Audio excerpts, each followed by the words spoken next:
Alors, vous avez peut-être vu ça en lisant Le Soleil ce matin.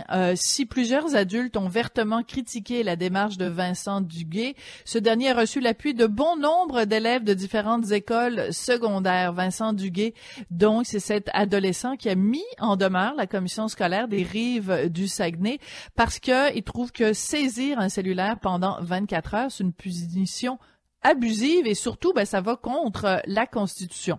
Alors, cette histoire-là, depuis le tout début, c'est une histoire qui a été révélée par Radio-Canada. Cette histoire-là, depuis le tout début, vraiment provoque toutes sortes de réactions. Entre autres, au Journal de Québec, Simon-Pierre Savard-Tremblay a écrit une chronique en réaction à ça. Ça s'intitule « La génération J'ai le droit ». J'ai le doigt, en fait. C'est plutôt dit comme ça. On en parle avec Simon-Pierre. Bonjour, comment vas-tu? Comment allez-vous? Je me souviens plus, est-ce qu'on se tutoie ou on se vous voit, Simon? Oui, bonjour Sophie. En fait, d'habitude, on se tutoie en ordre, oui. Ah bon, ok, parfait. Bon, là, c'est des fois je me mélange. Donc, c'est une façon très intéressante quand on regarde cet événement-là. On peut y lire toutes sortes de choses sur la société d'aujourd'hui et la jeune génération. Toi, qu'est-ce que tu y lis dans cet incident-là qui est pas anecdotique quand même? C'est pas du tout anecdotique, effectivement. Tout d'abord, regarde, il y en a qui disent, qui m'ont lu, qui me disaient, t'es bien sévère avec les jeunes, le gars, il a du cran. Mais ça, je le dis dedans, il a du cran, effectivement. Bon, ça prend un certain guts, pour le dire en bon français, pour faire ce qu'il a fait. Quoi qu'à mon avis, c'est un courage qui a été mal canalisé, hein, parce que quand il envoie une mise en demeure, mais il prend soin de la porter aux journaux avant. Ouais. C'est quand même, on voit qu'il y avait une part de spectacle derrière ça aussi. Absolument. Ceci étant, il y a effectivement du courage, mais je pense qu'il y a d'autres manières de se battre pour ses droits. Moi, je considère effectivement peut-être que la décision de saisir pendant 24 heures, c'est effectivement sévère. Remarque, je comprends pourquoi, pour des professeurs, c'est une plaie, le cellulaire en classe. C'est un calvaire. Je l'ai déjà vécu, moi, avec des universitaires, mais moi, j'avais des adultes. Donc, c'est pas l'âge où on a véritablement des jeunes qui sont mineurs, qui sont vraiment en plein apprentissage de la vie. Moi, quand j'enseigne à des adultes, je considère que quand même, là, sont rendus à savoir qu'ils vivront avec leurs troubles si jamais ils sont pas attentifs, parce que ça demande de la concentration. Oui. Même si ça finit par déconcentrer l'enseignant aussi, remarque. Bon. Oui, tout à fait. Mais en même temps, moi, ce que je trouve qui est fondamental dans cette question-là, c'est que les consignes sont claires. On peut pas dire oh mon Dieu, je le savais pas. Oh mon Dieu, c'est comme quand tu circules sur la route et qu'il y a un panneau qui dit que t'as pas le droit d'aller à plus que 100 km/h. Si tu dépasses et que tu roules à 110, à 120, à 130, t'as beau dire je trouve que la punition est trop sévère, il reste que toi ta responsabilité comme conducteur, c'est de respecter la limite de vitesse. Et je trouve que c'est ça qui est un peu évacué dans le débat avec l'affaire de cet ado, c'est que la consigne est claire. Il y a personne dans cette école-là ou dans d'autres écoles qui peut dire « Oh, je ne savais pas ». La consigne est claire puis elle est expliquée à tout le monde en début d'année. Fait que, conséquence, tu sais, dans la vie, toute action amène une réaction. Puis si t'es pas capable de faire face aux conséquences, arrête de te plaindre. Absolument, puis d'autant plus qu'à l'école, c'est là qu'on apprend que toute action a une réaction. C'est là qu'on apprend que Exactement. Tout geste n'est pas sans conséquence. Donc c'est justement l'âge où en quelque part, les peines sont plus sévères, ou même, si on peut dire, on a moins de droits qu'à d'autres âges, parce que peu à peu, plus on acquiert de l'expérience de vie, plus on acquiert de la maturité, c'est là qu'on gagne des droits, parce que ça vient avec des responsabilités.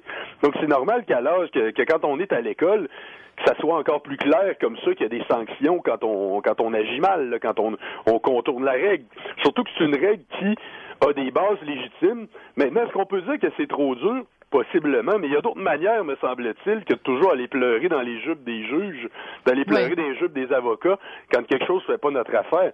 Quand je dis que l'école, c'est un lieu d'apprentissage, il pourrait y avoir d'autres moyens comme de s'impliquer. Jusqu'à preuve du contraire, il y a des délégués de classe qui sont élus par leur père, parce qu'on apprend aussi aux élèves la démocratie, d'élire des représentants, qui vont parler pour les élèves. Mm-hmm.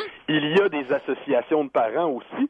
Donc, mettre tous ces gens-là dans le bain, d'aller discuter, d'aller avoir un dialogue avec les professeurs, avec la direction, que chacun se comprenne, que les parents et les élèves aillent dire à la direction et aux professeurs qui trouvent ça un peu trop dur. Ensuite, que les professeurs expliquent à quel point c'est un calvaire, les cellulaires en classe, que chacun mette de l'eau dans leur vin, puis qu'à un moment donné, on arrive à un compromis, parce que c'est aussi ça l'apprentissage de la vie, c'est de savoir, d'apprendre à mener des batailles, d'en gagner certaines, d'en perdre d'autres, puis des fois d'arriver à un compromis. La vraie vie, en fait. Mais je trouve ça très important, l'élément que tu amènes, de dire comment ça se fait qu'on est passé directement de on n'est pas content à une mise en demeure. Il me semble qu'il manque une couple d'étapes de dialogue puis de discussion, d'autant plus que cette génération-là, la génération des jeunes, parce que ce petit gars-là, il a 15 ans, c'est une génération justement avec laquelle on se fait tout le temps dire il faut dialoguer, il faut discuter. Tu sais, il faut pas passer tout de suite à la punition, il faut d'abord dialoguer puis essayer de les comprendre puis tout ça. Fait que à force de s'être fait dire ça, finalement eux ils en arrivent à comprendre que finalement ça donne rien. Alors ils passent carrément tout de suite à l'étape de la verbalisation puis de la punition. C'est ça qui est c'est un peu une mesure extrême. C'est un peu comme prendre un bazooka pour tuer une fourmi là. Je trouve que c'est un peu démesuré là.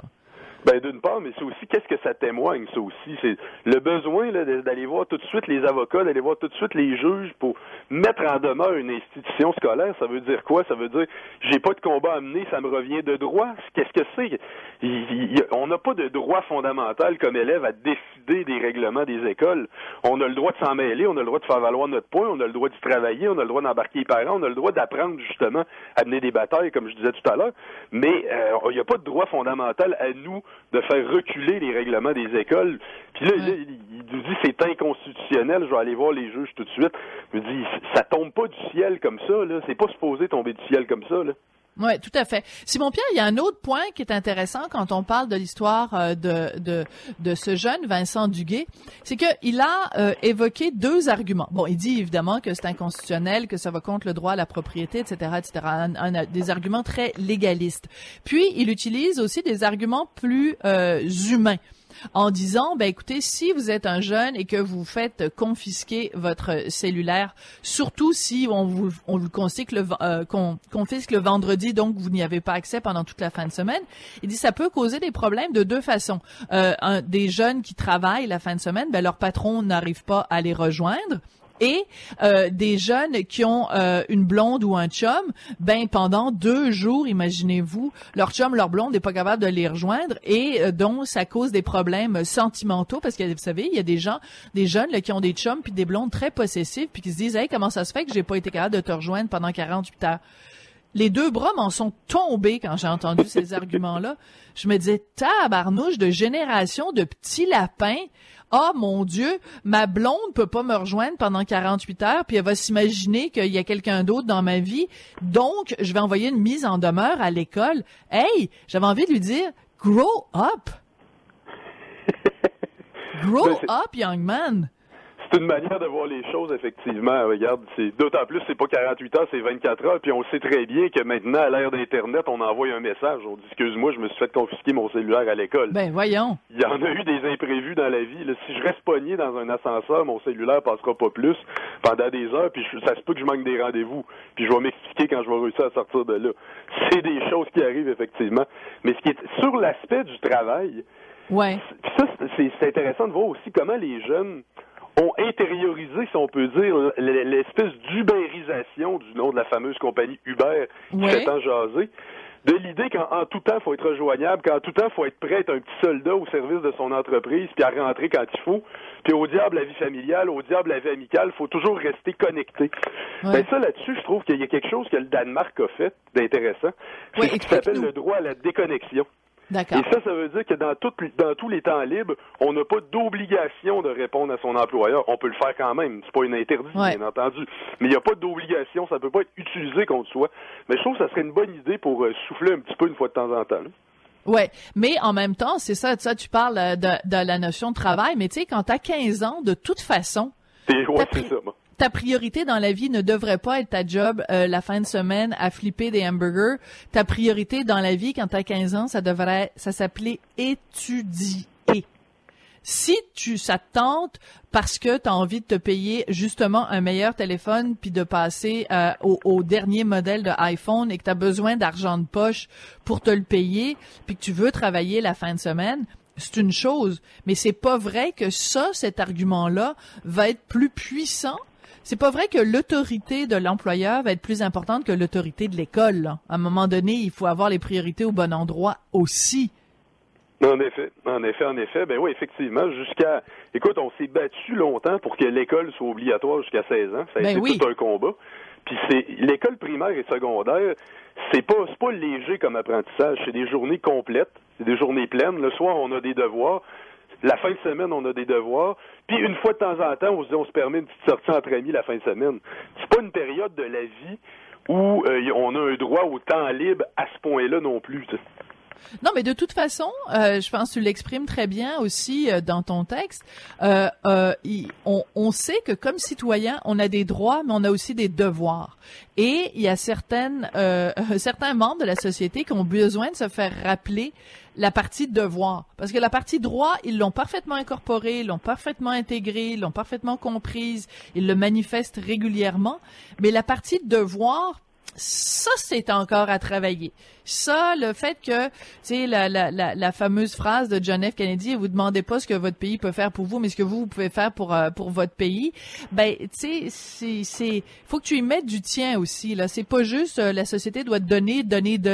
Toi aussi, tu as un certain nombre d'obligations. Et parmi ces obligations-là, ça inclut l'obligation de te présenter en classe, d'être respectueux avec les professeurs, respectueux avec les autres personnes qui sont en classe avec toi, qui n'ont pas envie de se faire déranger par une sonnerie de téléphone.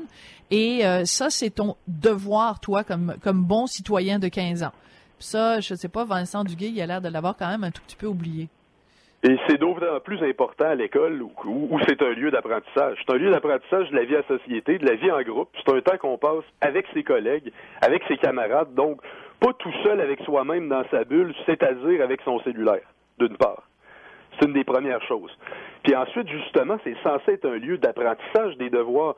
Si à cet âge-là, on n'a pas compris la notion de devoir, à quel âge on va le savoir? À quel âge on va l'intérioriser? Qu'est-ce que ça va nous prendre?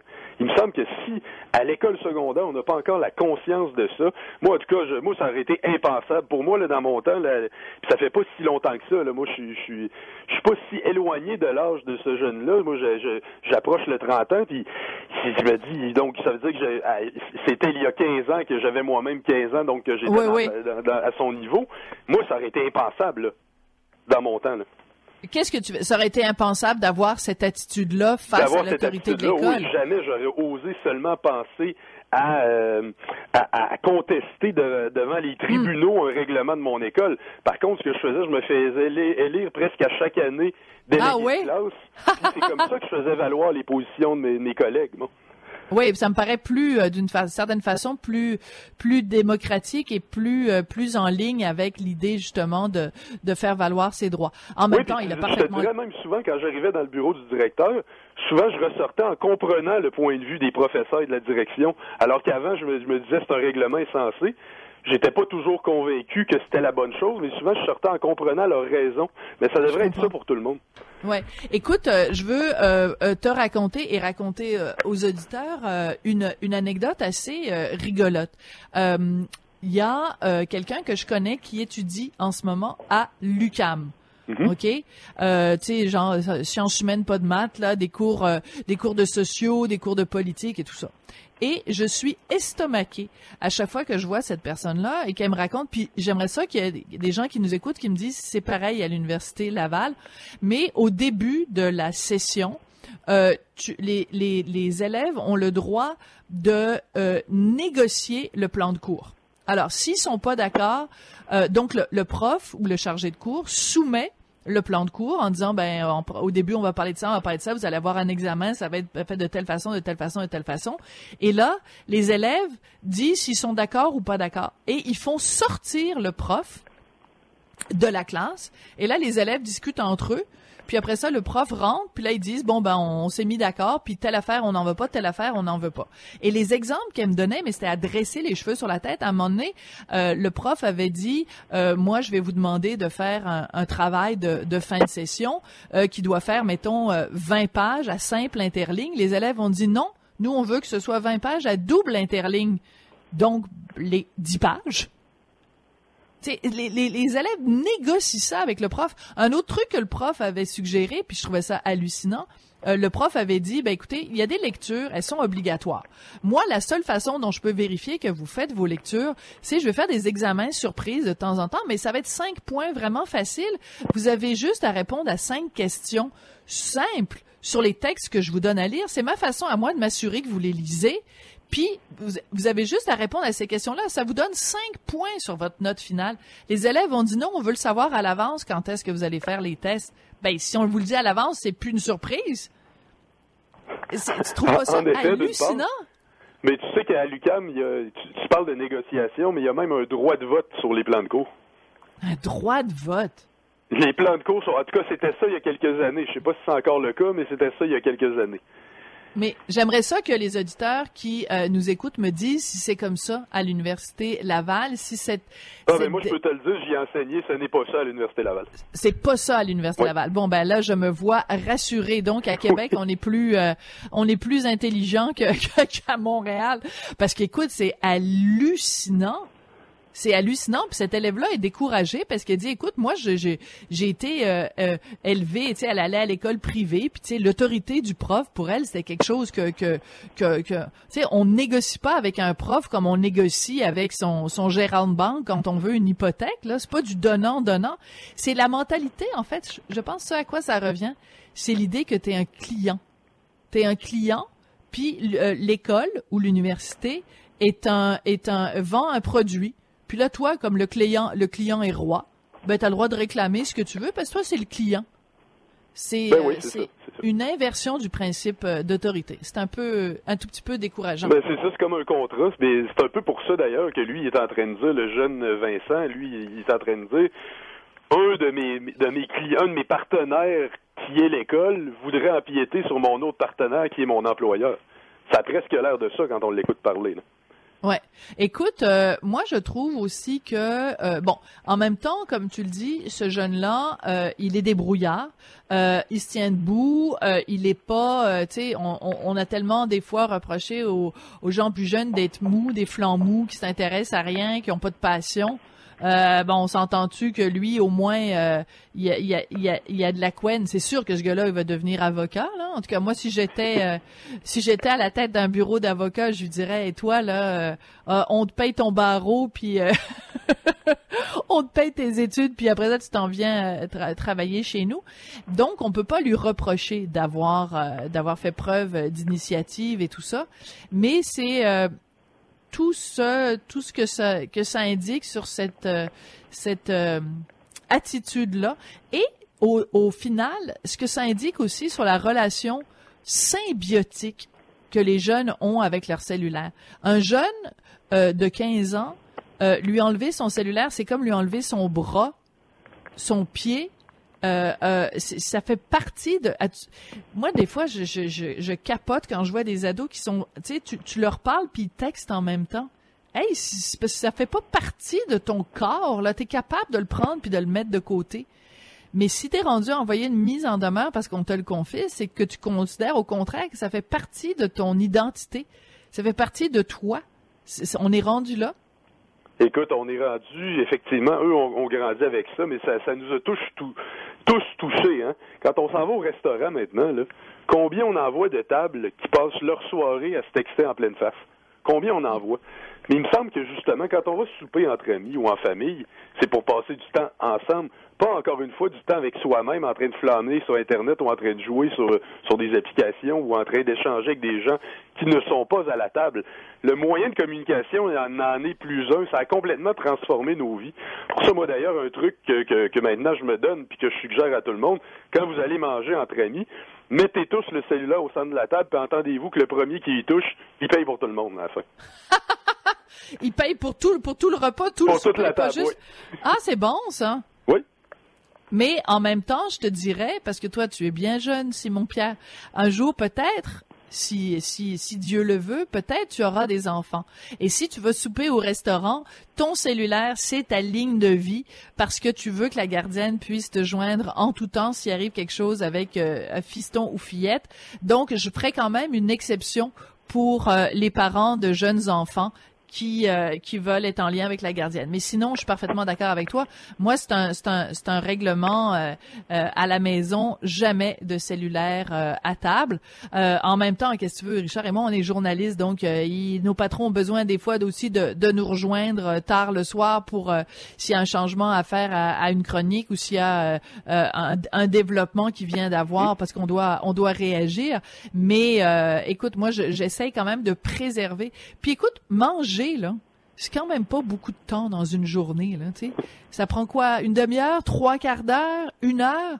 Tu sais, si on n'est pas capable de se débrancher pendant une demi-heure, 3/4 d'heure, 1 heure dans notre journée, passer du temps à se regarder dans le blanc des yeux avec les gens qu'on aime et qui sont le plus important dans nos vies, c'est triste. Si on n'est pas capable de prendre cette heure-là pour être ensemble, être vraiment ensemble, là, c'est vraiment triste. Ben, c'est la fin de la frontière entre la vie privée et la vie professionnelle, hein, qui est complètement fondue.